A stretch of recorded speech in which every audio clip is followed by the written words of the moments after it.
Hoje o Pode Virar Referência recebe um convidado que entende como poucos o poder da transformação e o valor de começar de novo.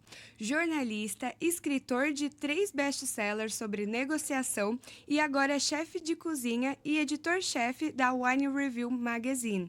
O chefe Jorge Menezes mostra que propósito também pode ser servido à mesa, com histórias, aromas e muito significado. Jorge, é um prazer ter você aqui no nosso podcast.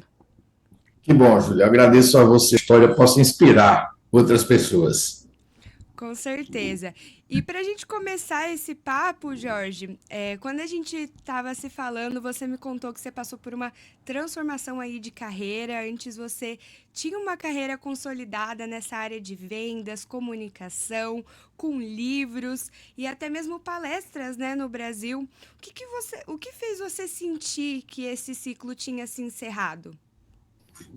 Eu acredito, Júlia, que tudo na vida tem um prazo de validade.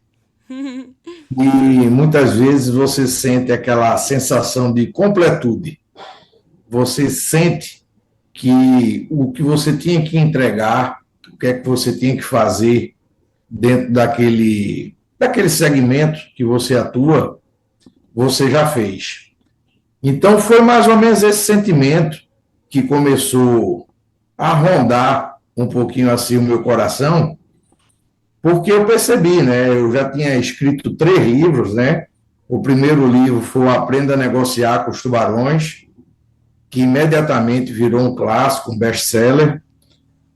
Poucos anos depois, eu escrevi o Transformando Network em Negócios, que era uma das coisas que a gente fazia bastante, era network, e as pessoas sempre perguntavam princípios de network, e a gente achou por bem escrever o segundo livro. E, por fim, em 2020, já, não tanto tempo atrás, a gente escreveu o livro O Código Secreto da Venda, que fala de neurovendas. Então, quando eu terminei esse terceiro livro, eu senti aquela sensação do autor que entregou a trilogia sobre esse tema, vendas. E, recorrentemente, a nossa editora começava a perguntar se a gente ia escrever mais sobre o tema. E a minha resposta sempre era a mesma.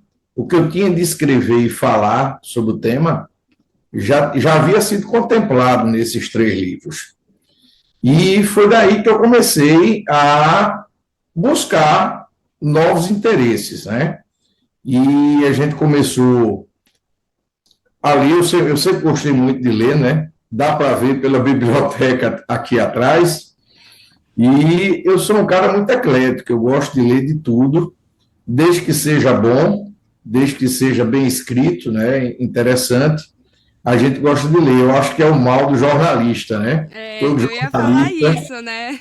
Entrar no mundo do jornalismo sem gostar de ler é um pouco difícil, né? Para estar atualizado ali nas notícias, histórias, até mesmo é, biografias, né, de pessoas importantes. Você gosta Uhum. desse estilo também de biografia? Meu pai sempre dizia assim, que quem lê muito, chega um dia que transborda.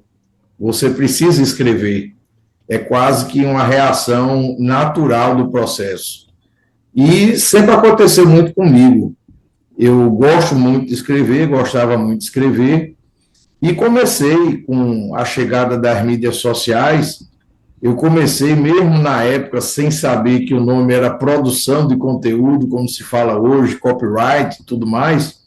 Eu comecei a produzir conteúdo. E nessa produção de conteúdo eu fui me interessando cada vez mais, e cada vez mais eu fui trabalhando mais como jornalista. A gente chegou a ter uma revista de negócios publicada, né? Ela era distribuída nas salas de embarque dos principais aeroportos aqui do Nordeste, né? Salvador, Recife, Fortaleza. E a gente chegou a distribuir a revista nesses aeroportos, era gratuita, chamava-se Radar Executivo. A gente ainda tem um canal Memória no YouTube que mostra um pouco. Tivemos as entrevistas também, eu tive um programa de televisão Que aqui na bacana! região. E o trabalho como jornalista veio daí. Então, quando eu comecei a ter essa sensação de que era o momento de parar e buscar algo diferente. Inclusive, eu me reconheci muito no William Bonner agora. Uhum. Essa mudança, nessa virada de carreira que ele está fazendo, não tão radical quanto a minha, me parece, mas o sentido é o mesmo. Eu comecei a procurar novos interesses, eu comecei a procurar coisas novas, né? E aí eu tive uma influência dentro de casa, vamos dizer assim, muito forte. A minha esposa é chefe de cozinha, chefe Soraya Pedrosa, e ela sempre teve um talento natural para a cozinha. Sempre teve esse talento. E eu a estimulei muito a seguir, fazer o curso de gastronomia e, em certo momento, nós começamos um buffet. Porque quando eu começava a fazer as palestras, eu sempre contratava um buffet fora. Uhum. Chegou um momento que eu disse para ela, por que você não começa a fazer os coffee breaks das minhas palestras, porque aí fica em casa. E aí, resultado, o que aconteceu? No primeiro coffee break que ela fez, eu sempre tive clientes assim muito grandes, Coca-Cola, Balduco, Tigre, Tramontina. Primeiro coffee break, a galera da Coca-Cola quis contratar ela já para fazer os coffees de eventos Meu deles, Deus, que bom, né? né? Você vê o poder do networking aí. Exato, foi assim, imediato. Ela se viu o primeiro coffee break e aí nós começamos com o buffet. Só que eu cuidava da gestão do negócio. Então, eu cuidava de redes sociais, eu cuidava de gestão. Só que você sabe como é. Quando você é empreendedor, você é dono, você meio que tem que jogar em todas as posições, né? Uhum. Então, começou, faltava alguém na cozinha, aí eu ia e cobria. Depois tinha um evento, 2 eventos no mesmo dia, ela não conseguia estar nos dois, eu assumia como sous-chefe em um e ela estava no outro. E há mais ou menos uns 2, 3 anos atrás, eu achei por bem me profissionalizar. Eu digo, rapaz, eu vou buscar um pouco mais de informação. Eu sempre fui muito autodidata, né? E eu brinco com ela, eu digo assim, que ela tem talento. Ela nasceu com esse talento. E talento é dom. A gente recebe de Deus, é dom. A gente nasce com ele. E eu sempre digo para ela, e digo assim para os colegas, que eu não nasci com o dom para cozinhar. Então, quem não nasce com dom tem que estar seguro na técnica. Então, eu fui Sim. buscar a técnica. Eu fui buscar entender exatamente a técnica, basear a minha carreira na técnica. A E prática leva à perfeição, né?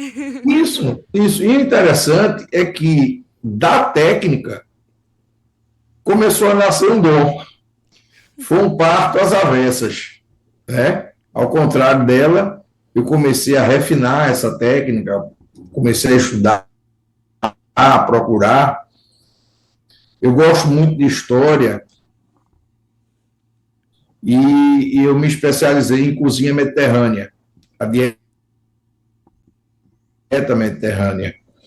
E era dieta, conhecer os países do Mediterrâneo, conhecer um pouco mais da cultura, porque a gastronomia, ela não é apenas o ato de cozinhar. A gastronomia, ela traduz a herança cultural de um povo, de uma região. Então, aquela herança cultural, ela começa a ser traduzida na mesa. Então, os recursos que estão disponíveis ali, né? A posição geográfica daquele lugar onde ele se encontra, influencia na dieta, influencia no que as pessoas comem. Então, é muito interessante você ver os países do Mediterrâneo, uma dieta rica em pescado, em frutos do mar, em azeite, porque o berço do azeite é o Mediterrâneo até hoje. Os maiores países produtores de azeite do mundo ainda estão no Mediterrâneo, né? Eu sou sommelier de azeites, né? E essa dieta mediterrânea, você precisa conhecer, na gastronomia, melhor dizendo, você precisa conhecer a história, a geografia, a cultura. Então, não é apenas o ato de você chegar, pegar uma receita, seguir uma receita e cozinhar. Você Envolve muitas outras coisas, né? Esse amor, carinho, afeto com a comida, né? E o que mais te surpreendeu nessa transição, tanto pessoalmente, tanto profissionalmente? Você sente falta desse mundo das palestras, da comunicação, ou você acha que você se reencontrou nesse lado da comida? Olha, eu penso que quando você atravessa uma fase e você sente que você cumpriu a sua missão, você realmente fecha um ciclo. Você não fica aquela sensação de que faltou isso, Uhum. né? Você realmente sente que fechou o ciclo, que terminou aquele momento, que você, como diz uma passagem bíblica, você combateu o bom combate e você conseguiu chegar onde você queria. Então, por isso eu não sinto realmente saudade, vamos dizer assim. Eu sinto orgulho de ter seguido essa trajetória. É muito difícil, principalmente naquela época, você publicar livros é muito diferente de hoje, que você tem os e-books. Então, Uhum. você se autopublica.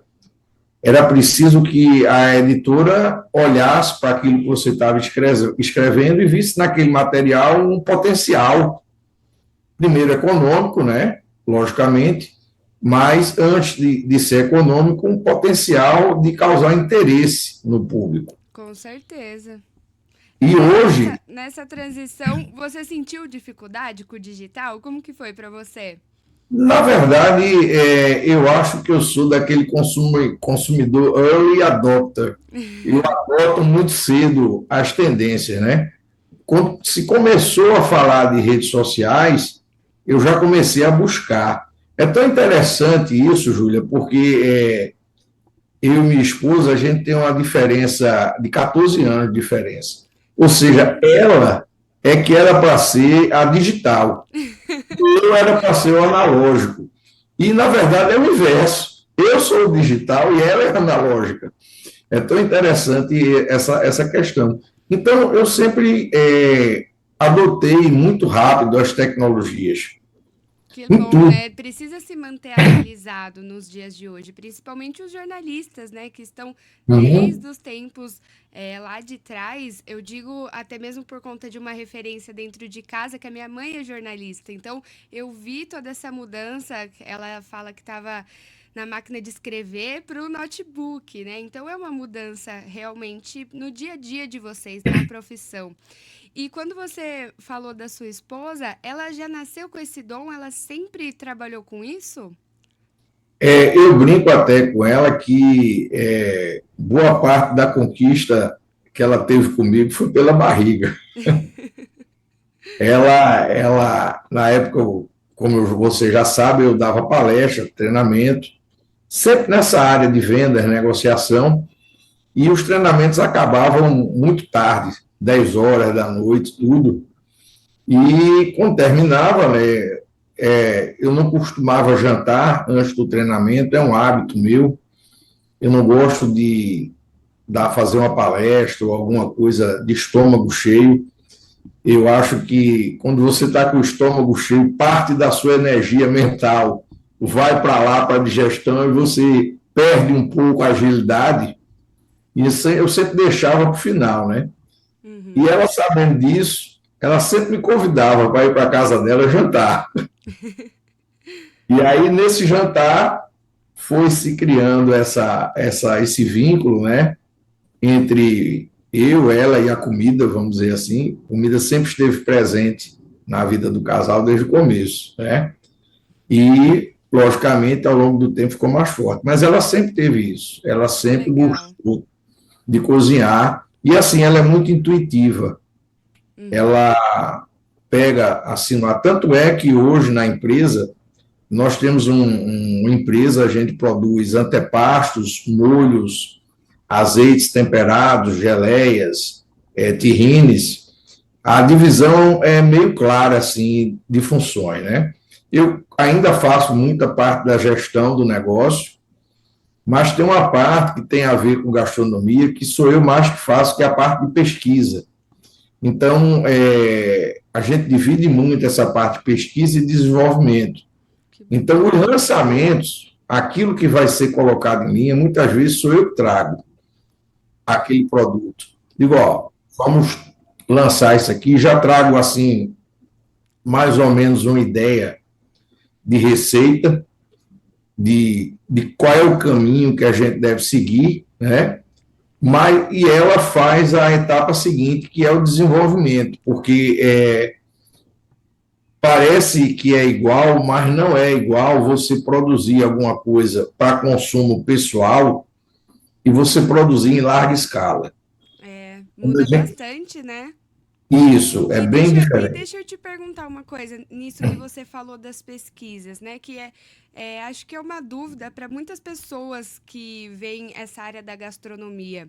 O que mais te inspira na hora de criar algum prato, alguma receita?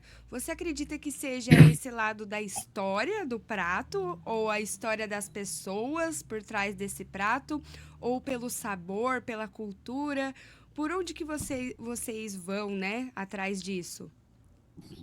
Eu acho que cada chefe de cozinha, ele traduz um pouco para o seu cardápio, para a sua mesa, um pouco das suas referências, né? Da sua história. E a gente vê muito isso quando acompanha não só chefes brasileiros, como também chefes de cozinha de fora.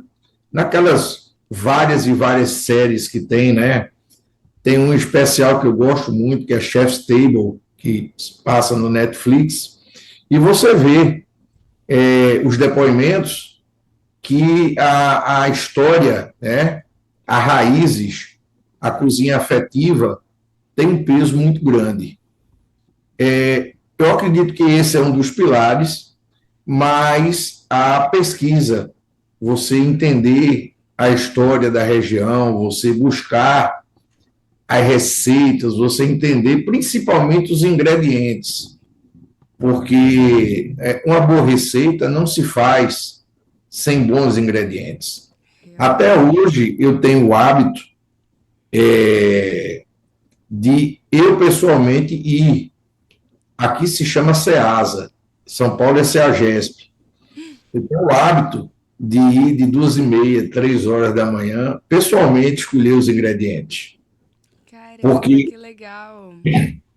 é do ingrediente que nasce tudo. E eu me identifico com vários chefes de cozinha que têm esse hábito, né? Você vê vários que vão buscar. Voltando um pouco à questão das raízes, no meu caso específico, eu tenho um laço cultural muito forte.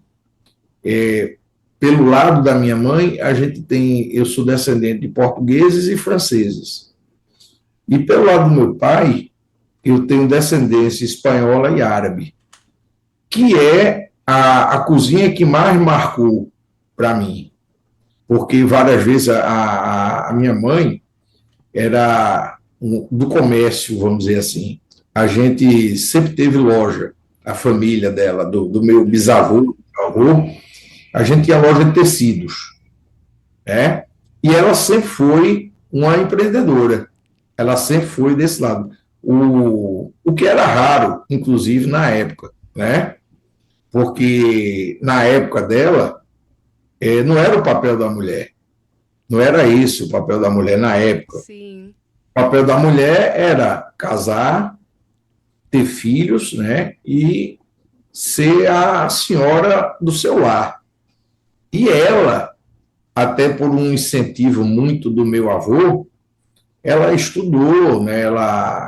Ela na época era um colégio interno, então ela estudou francês, ela estudou latim, ela estudou tudo, né? Ela sempre foi muito curiosa, eu peguei muito disso dela também, e ela pegou essa veia do comércio. Talvez eu tenha herdado dela o gene do comércio, né? Para Da falar de negociação negociação, né? e de vendas, né? É, Mas verdade. ela nunca foi de cozinhar.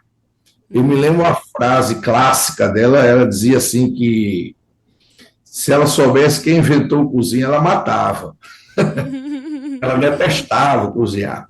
E eu talvez seja por esse motivo que também ela cozinhava pessimamente, né? Então, em casa, quem ia para a cozinha era eu e meu pai. Que legal. Você teve um afeto ali, né, familiar. Isso, inclusive, a nossa linha de azeites saborizados, eu lancei como uma memória afetiva, porque eu cresci consumindo em casa azeites para cada tipo de preparo. Tinha um azeite que ele temperava que era para carne, tinha outro que era para o frango, outro que era para salada, para o peixe. Olha que legal. Eu sempre morei, inclusive é interessante, hoje é cada vez mais raro que eu vou falar. Eu moro há 50 anos no mesmo lugar. Você? Eu moro há 50 anos no mesmo local. Meu Deus, quanto tempo! Eu cheguei. E é por conta da sua infância ou você foi criando mesmo? Não, interessante é porque, e quando eu digo no mesmo local, é na mesma casa. Não é no mesmo município, não, nem cidade, é na mesma casa. Nossa. E hoje essa casa é interessante porque o sonho de consumo meu e de Soraya era que a gente morasse em cima e o negócio fosse embaixo, que a gente só queria descer e estar na empresa. Uhum. Que inclusive seguindo uma tradição muito forte dos chefes franceses, né? O Clos, o Troagot, ele durante muitos anos, a família dele morava em cima do restaurante. E era uma Nossa. família grande, né? E eram vários quartos em cima. Ele fala que parecia uma pensão a casa. E a família toda morava em cima do restaurante e eles desciam para trabalhar. Nossa. E vocês conseguiram fazer esse restaurante? Existe ele? Não, na verdade, a produção nossa dos molhos, geleias e antepastos fica no térreo. É uma casa antiga, mas muito grande. Então, toda a parte de baixo é a empresa. Que E em cima, bacana! nós residimos em cima. Né? Realmente juntou o que vocês gostavam ali para trazer para o dia a dia de vocês bem pertinho, né? E pelo que você me contou e também eu vi nos próprios reviews que vocês fizeram de vinhos, de viagem, o Wine Review Magazine, que é o site de vocês, o blog de vocês, é uma mistura disso tudo, né? De cultura, de viagens, vinhos, histórias. E como que surgiu essa ideia? O que que ela representa para você hoje? Quando eu comecei a me interessar por vinhos, foi por conta da nossa linha de produtos. O que é que a gente produz? A gente tem sardela italiana, Uhum. caponata de berinjela, a gente tem vários antepastos que têm origem na Itália e que, na maioria das vezes, eles são consumidos pelo pessoal que curte um bom vinho. Então, eu comecei a participar de vários eventos de vinho. A gente levava os nossos antepastos e o pessoal harmonizava, fazia as harmonizações, e o pessoal começou a achar legal isso. E eu comecei a me interessar pelo vinho. E o interessante é porque o vinho é uma bebida muito especial. Ela não é uma bebida qualquer, É, tem que saber tomar vinho, né? mas ela é muito especial, não é só apenas pelo saber tomar. É porque ela faz parte do que eu chamo de tríade sagrada do Mediterrâneo, que é composta de quê? O pão, que vem do trigo, o azeite, que vem da oliveira, e as uvas, o vinho, que vem da vinha. Por que ela é uma tríade sagrada? Porque se você for observar, esses três elementos, o pão, o azeite e o vinho, são elementos sagrados nas principais grandes religiões do planeta. Uhum. Então, existe um simbolismo muito grande e uma ligação muito grande entre o sagrado e a gastronomia.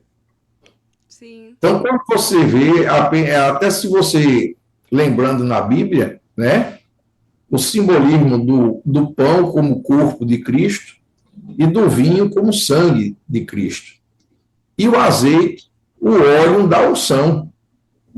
Então, se você lê a Bíblia, você tem diversas citações a respeito do azeite, a respeito do pão e a respeito do vinho.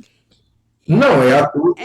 Essa ideia que você trouxe da tríade, olhando hoje para o seu negócio de fora, né? Eu vejo muito isso em você, essa tríade. Porque o Chefe Jorge, gente, tem essa loja de azeites, né?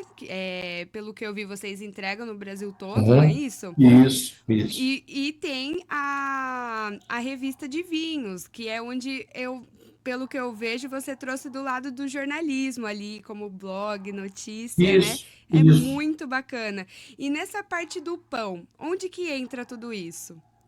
Eu acredito que o pão, apesar da gente não produzi-lo, né, Uhum. não para comercialmente falando, né, mas ele simboliza a partilha. Porque a gente precisa entender um pouco o simbolismo da mesa. Primeiro, a mesa, quando você senta à mesa, normalmente você senta com pessoas que você tem algum tipo de ligação afetiva. Você não divide a sua mesa com qualquer pessoa. Você divide a mesa com pessoas com as quais você se identifica com elas, de alguma forma. E a mesa, ela se representa o melhor do ser humano. Ele representa a partilha, né? E eu acho tão interessante, porque quando você quer resolver um conflito, fazendo uma referência lá atrás, eu brinco, eu digo na minha vida passada de executivo, a gente quando quer resolver um conflito, a gente senta na mesa de negociação. É verdade, sempre esteve presente essa parte, então, na sua vida, né? Se a gente for parar para analisar. Eu gosto de falar que esse é o poder do storytelling ali, contar a sua história, trazer a sua narrativa para o que você está criando, né? Isso é muito bonito, porque sempre tem um porquê. Por trás das marcas, dos produtos que a gente cria, das logos que a gente cria também, falando para o lado do marketing. Mas isso é muito bonito de se ver. E hoje em dia, como que é para vocês trabalharem juntos com tudo isso que vocês realizaram, depois de passar por essa fase do buffet? Não sei se vocês ainda fazem o buffet também. Hoje não há mais tempo, Ah, tá. porque é uma atividade que demanda muito e a nossa produção é uma produção muito intensiva e aí a gente não consegue hoje mais conciliar as duas atividades, né? Hoje, a gente trabalha com cozinha mediterrânea gourmet artesanal. A definição maior é essa. Mas você tocou num ponto que eu acho que permeia muito, e eu acho que é o fio condutor que une o jornalista, o executivo e o chefe de cozinha, que é exatamente essa questão do storytelling. É. E Essa questão de alinhavar É essa ideia. verdade. Desde sempre, né, teve isso. E uma dúvida que surge nessa transição de carreira é como que você se reinventou nisso, né? Como que você passou por isso? Você acredita que foi difícil para você? O que que você gostaria de ter ouvido antes, nessa transição, de carreira para que passasse de uma maneira mais leve? Olha, eu vou lhe falar com muita sinceridade. Eu sempre fui muito adaptável. Ai, que bom. Eu acho, eu Facilita, né? acho, eu acho que essa é uma qualidade que quem quer ser empreendedor ou quem quer e está pensando em fazer esses 180 graus, 360 não, porque você está voltando para o mesmo local. É. Mas dessa guinada de 180 graus na carreira, você precisa abraçar a mudança. Você não adianta resistir. Uhum. Tem um ditado espanhol que eu gosto muito, que diz assim, que é el camino se hace caminhando. O caminho se faz caminhando.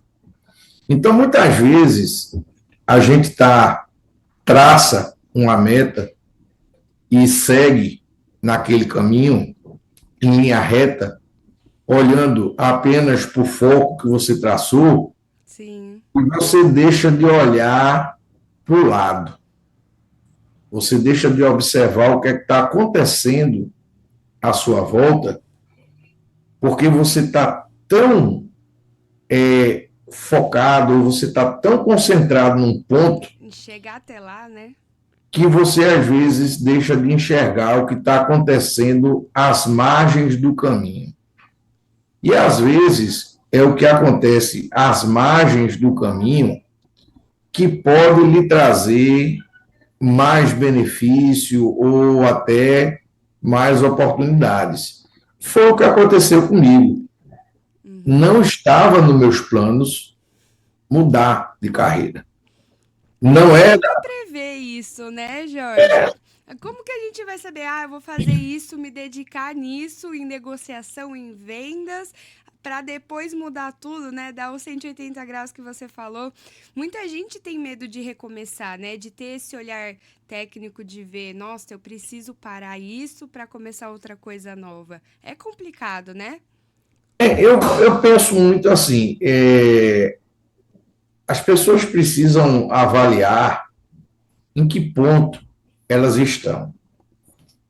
E também, porque muitas vezes, se você está num ponto da sua carreira que você sente que você já realizou, já entregou o que você desejava entregar, e você se sente satisfeito e completo com isso, talvez seja a hora de buscar um caminho diferente. E é também importante perceber que, hoje em dia, com a perspectiva mais longa de vida ativa, Uhum. é quase certo que a maioria vai mudar de carreira. O problema é que as pessoas não pensam nisso. É Elas verdade. ainda, elas ainda entendem a escolha de uma profissão como algo definitivo. E não é. Ou pelo menos, não necessariamente. Você pode, sim, não há nenhum problema de você abraçar uma profissão e seguir nela até o final. Uhum. Mas também não há problema nenhum em você chegar em determinado ponto e mudar de rumo. O problema que eu vejo às vezes é que você encontra pessoas que chegaram num certo ponto. Eu não digo nem só na questão de uma certa idade, porque eu venho repetindo muito isso, as pessoas envelhecem de formas diferentes. É verdade. Às vezes eu vou falar com uma senhora, tem uma senhora na nossa academia que ela virou minha amiga, né? A gente eu vou na casa dela, a gente troca presentes no Natal. É muito engraçado isso, porque a gente vê que idade é só um número, né? Quando a gente se conecta com a pessoa. E às vezes ela é até mais jovem do que eu. Eu fico, cara, como que pode uma senhora ser tão ativa e eu ser tão cansada igual uma senhora, né? É muito engraçado isso. É porque a gente precisa entender que existem os relógios biológicos. É verdade. E, diferentemente das horas do nosso relógio que está aqui no pulso ou no celular, todos os relógios não andam no mesmo ritmo. Faz parte um pouco da neurociência, né, Jorge? Sim, sem dúvida. E muitas vezes a sua, digamos assim, o tipo de resposta Uhum. que você dá às oportunidades que cruzam esse caminho que eu falei até pouco atrás, né? Que muitas vezes a oportunidade não está no meio da pista, Tá nas ela está na entrelinhas. margem, ela está ali no acostamento, lhe esperando, e você passou com tanta pressa, você passou com tanta velocidade, porque você tinha um objetivo traçado na mente, que você não conseguiu enxergar aquela oportunidade, estava ali, paradinha no acostamento, esperando que alguém descobrisse, né? E o que aconteceu comigo foi exatamente isso. A É. oportunidade, ela estava no acostamento. E como eu prefiro caminhar lento e olhar para o que está acontecendo fora da rodovia, eu comecei a enxergar que talvez houvesse um espaço até para você também, digamos assim, estimular outras pessoas a fazerem uma guinada de carreira após os 50 anos. Sim, tem que ficar de olho, né, para ver as oportunidades que surgem na nossa trajetória. E uma dúvida que eu acabo vendo para chefes, né? Qual que é a sua comida favorita? Você falou bastante da culinária do Mediterrâneo. É uma culinária que você gosta? Tem uma comida favorita de uma outra cultura? São referências familiares, né? Eu cresci até hoje, né? Eu Uhum. moro, e vou matar os paulistas de inveja agora, a 400 metros da praia. Nossa, eu amo praia. Eu fico na cidade de Mogi das Cruzes, fica 1 hora Hum, de São Paulo, né? Mas a gente também fica 50 minutos, 1 hora de Bertioga, que é o litoral. Eu falo que Mogi é um lugar bem estratégico para quem não gosta muito de cidade grande, de cidade no litoral, mas que dá pra gente estar por perto. Mas morar na rua da praia sempre foi meu sonho. eu moro a 400 metros da praia Nossa. e quando eu vim morar aqui, você tem uma ideia, eu vim morar em 1975, E mora até hoje. até hoje, mesma casa. Nossa. Não, não a mesma casa, porque já passou por diversas Reformas, reformas, né? né? A Uhum. gente já fez vários liftings e vários retrofits nela, né? Já deu uma geral, e não é mais, logicamente, a mesma casa. Mas o local, as referências são as mesmas. Por exemplo, eu estou falando com você aqui da minha biblioteca, essa biblioteca onde eu estou falando com você era o quarto dos meus pais. Nossa, vocês refizeram realmente tudo, né?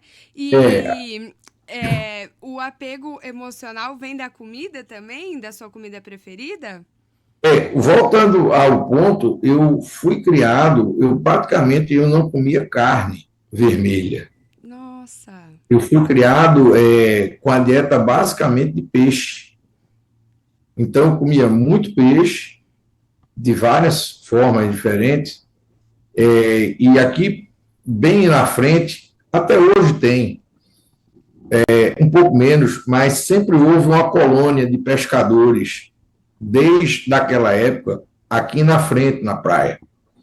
Então, esses barcos saem no final da tarde e eles passam a noite pescando, e quando é 4:30 da manhã, porque como a gente está aqui no litoral, Já principalmente vê agora que tudo é de primeira verão, mão, né? principalmente como é verão agora, aqui amanhece muito cedo. Eu estou em Recife, né? Fica Uhum. muito próximo. Aqui, 4:30 da manhã, já está amanhecendo. Nossa. 4:30, 5 horas já está tudo claro. Então, esse pessoal vem com os barcos e trazendo peixe. E naquela época, em 75, os pescadores vinham com a madeira aqui nas costas, carregando cestos de peixe fresco que tinha acabado de ser pescado, e eles paravam na frente das casas, né? E ele limpava o peixe na calçada, fazia o filé do peixe na calçada, e você já levava o peixe pronto, né? E eu cresci tomando muito sopa de cabeça de peixe. Caramba! É É algo realmente da extremamente forte. cultura de vocês, né? É muito forte. Então, o azeite, os vegetais, o tomate, os molhos de tomate, essa coisa sempre foi muito forte, né? Carne mesmo, era muito pouco.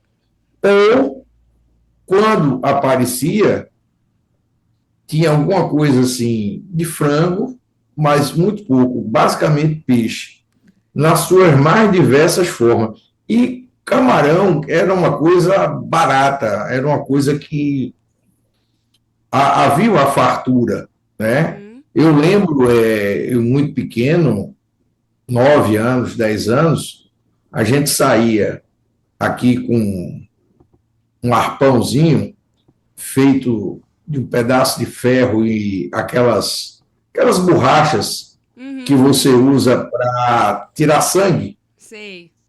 que amarrava assim, fazia um arpãozinho com aquilo, de mais ou menos 1 metro, e a gente ia aqui, aí tem uma barreira de corais bem grande aqui na frente, e naquela época a gente passava a barreira de coral. Hoje não dá, né? Porque você sabe que Recife é a capital brasileira do tubarão, né? Uhum. Mas a gente passava os corais com 9, 10 anos e mergulhava para pegar o lagostim, o Caramba! arpão, e trazia os lagostins assim desse tamanho para casa. Então a gente pescava. Era criança, né? Pra que ter medo? Você E, pescava o que comia, e muitas é vezes. Você trazia peixe. uma coisa curiosa, porque como o Brasil é muito grande, a gente tem diferentes culturas, né?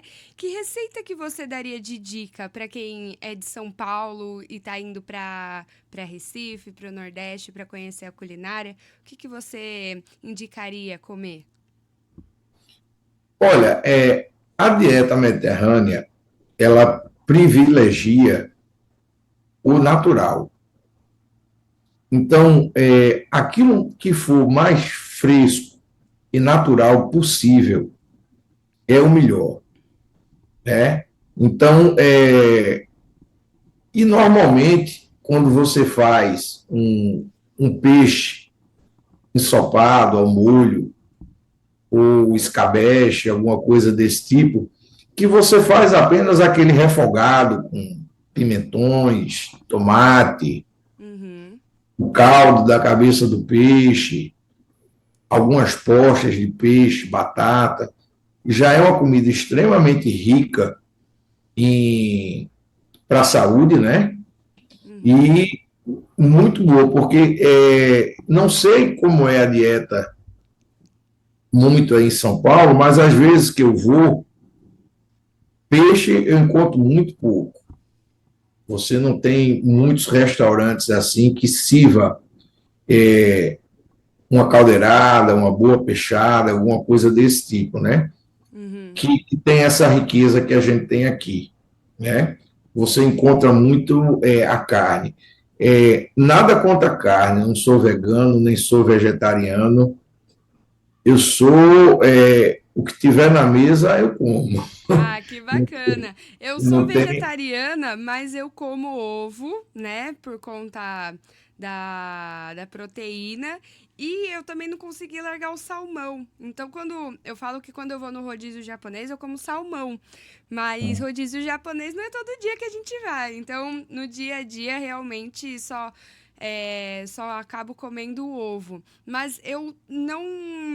Por exemplo, meu marido ele come carne vermelha. Eu não sou extremista nem nada disso, porque eu acredito que cada um se dá bem com um certo tipo de cultura, né, de comida, porque eu percebi que quando que eu comia carne, eu ficava inchada, eu tinha problemas de intestino, então até a culinária mediterrânea me despertou esse olhar, porque é realmente tudo natural lá, né? Sardinha, o pessoal traz bastante para esse lado, né?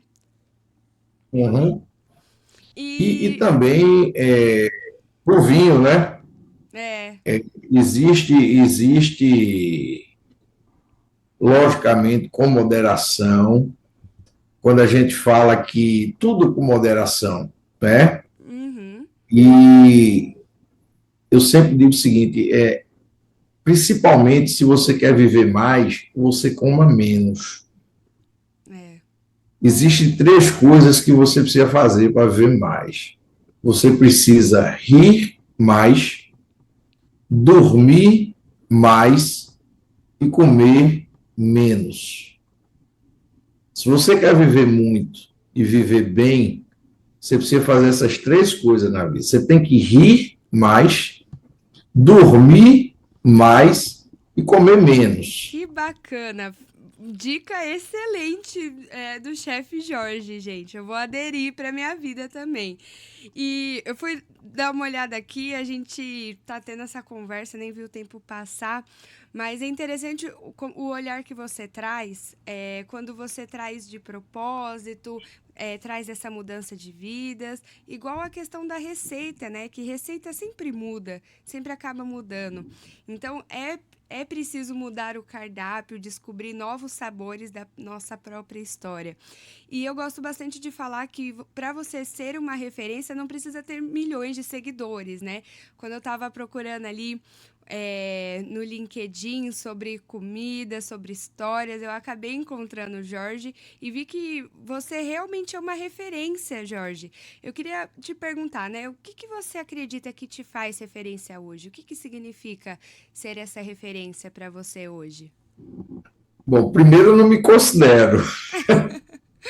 Olha, eu costumo ouvir muito disso por aqui, viu? Porque eu faço essa pergunta para realmente trazer esse olhar. Porque você acaba inspirando outras pessoas. Não precisa ser milhões de pessoas, nem o Brasil todo, mas eu acredito que até mesmo na sua família, na sua região, na sua cidade, no mundo onde você está inserido, né? Na culinária, nessa parte de comida, acho que você traz sim esse lado. Eu queria ouvir um pouquinho de você.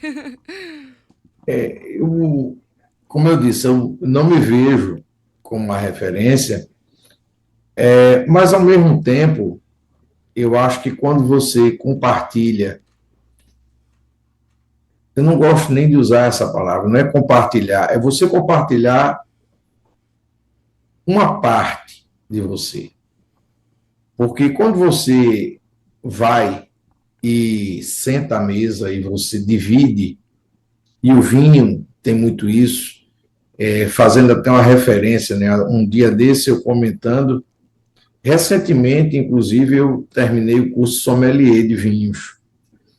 E eu comentando que você chega em casa, quem gosta, abre uma garrafa de uísque, põe uma dose e toma sozinho. O vinho você não faz isso. Se você abrir uma garrafa, normalmente o vinho é partilha, é Uhum, divisão. E eu acredito que um dos pontos para que as pessoas lhe enxerguem dessa forma como você disse, é essa capacidade de partilhar, Que de bacana. dividir, porque conhecimento é uma das poucas coisas que se multiplicam quando a gente divide. É. Quanto mais você divide. É o que eu procuro fazer hoje, porque fazendo até um ponto com o jornalismo, a linguagem jornalística mudou.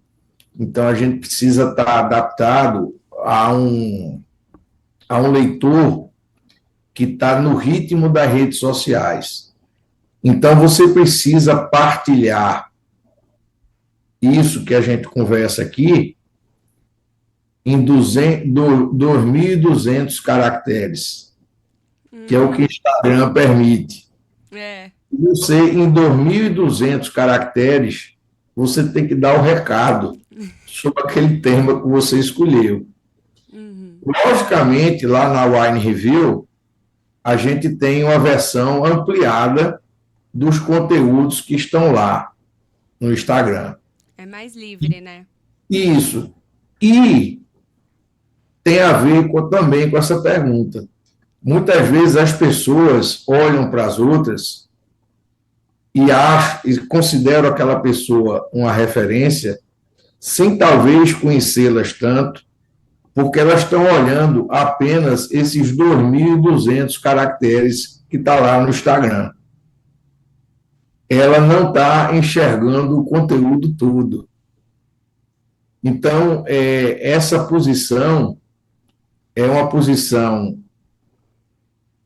pelo menos para mim, é incômoda, não é uma posição que eu me sinta confortável e é uma posição que carrega muita responsabilidade. Com certeza, principalmente quando você já vem de uma cultura de trazer a verdade ali, né, no jornalismo, trazer a notícia e juntar com esse lado seu novo, né, da gastronomia, não é mesmo? É, isso que eu estou falando, eu prezo muito quando a gente escreve os conteúdos lá para o meu perfil no Instagram. Porque o que é que acontece? A gente precisa entender quem está nas redes sociais e se diz produtor de conteúdo, que existe uma responsabilidade acerca daquilo que você publica. É verdade. Porque essas pessoas que lhe seguem, elas lhe seguem por aquilo que você partilha.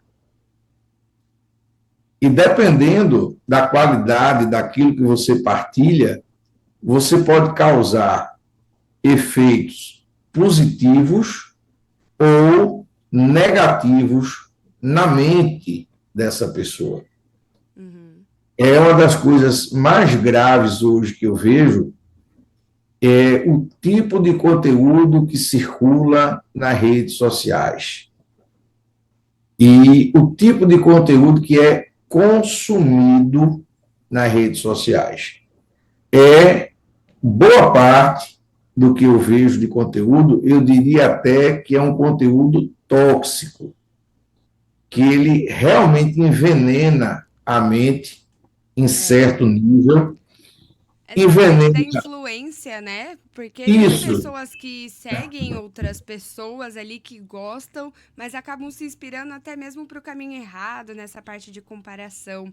Acredito que é isso. um grande alerta, porque depois da pandemia, né, a gente viu que teve bastante fake news nesse processo e a gente pôde Uhum. se alertar muito nessa questão, não é mesmo?